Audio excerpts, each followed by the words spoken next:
വകുപ്പ് മാറ്റത്തിലെ അതൃപ്തി തുടരുന്നതിനിടെ ഫിഷറീസ് മന്ത്രി വി അബ്ദുൽ ഗഫൂർ തിരുവനന്തപുരം ലത്തീൻ സഭാ ആസ്ഥാനത്തെത്തി. ബിഷപ്പ് തോമസ് ജെ നെറ്റോയുമായി കൂടിക്കാഴ്ച നടത്തി മത്സ്യത്തൊഴിലാളികളുടെ പ്രശ്നങ്ങൾ പരിഹരിക്കുമെന്ന് മന്ത്രി ഉറപ്പു നൽകി. സന്ദർശനം നടത്തിയതുകൊണ്ട് മഞ്ഞുരുങ്ങിയെന്ന് പറയാനായിട്ടില്ലെന്ന് ലത്തീൻ സഭ പ്രതികരിച്ചു. ചരടുവലികളും അന്തർനാടകങ്ങളും കാരണം മത്സ്യത്തൊഴിലാളികൾക്കായി ഒരു മന്ത്രിയെ കിട്ടിയില്ലെന്നാണ് ലത്തീൻ സഭയുടെ പരാതി. UDF സർക്കാരിന്റെ സത്യപ്രതിജ്ഞാ ചടങ്ങ് പോലും സഭ ബഹിഷ്കരിച്ചിരുന്നു. ഫിഷറീസ് വകുപ്പ് കൂടി മുസ്ലിം ലീഗിന് കൊടുത്തതോടെ സഭ ഇടഞ്ഞു. അനുനയ നീക്കത്തിനായിട്ടാണ് മന്ത്രി തന്നെ നേരിട്ട് വന്നത്. നമ്മുടെ വകുപ്പ് എന്ന് പറയുന്നത് എല്ലാവരും ചേർത്ത് പിടിച്ചുകൊണ്ട് പോകാനാണ് ശ്രമിക്കുന്നത്. അങ്ങനെ പോകേണ്ട ഒരു വകുപ്പാണ്. തീർച്ചയായിട്ടും ആ രീതിയിൽ തന്നെയാണ് മുമ്പോട്ട് പോവുള്ളൂ.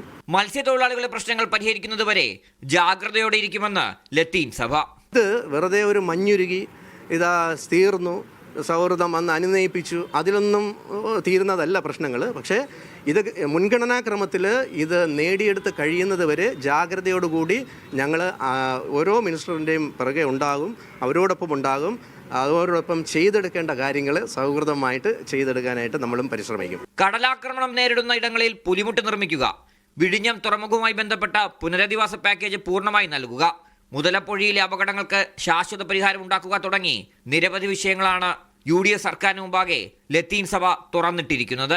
മീഡിയ 1 തിരുവനന്തപുരം.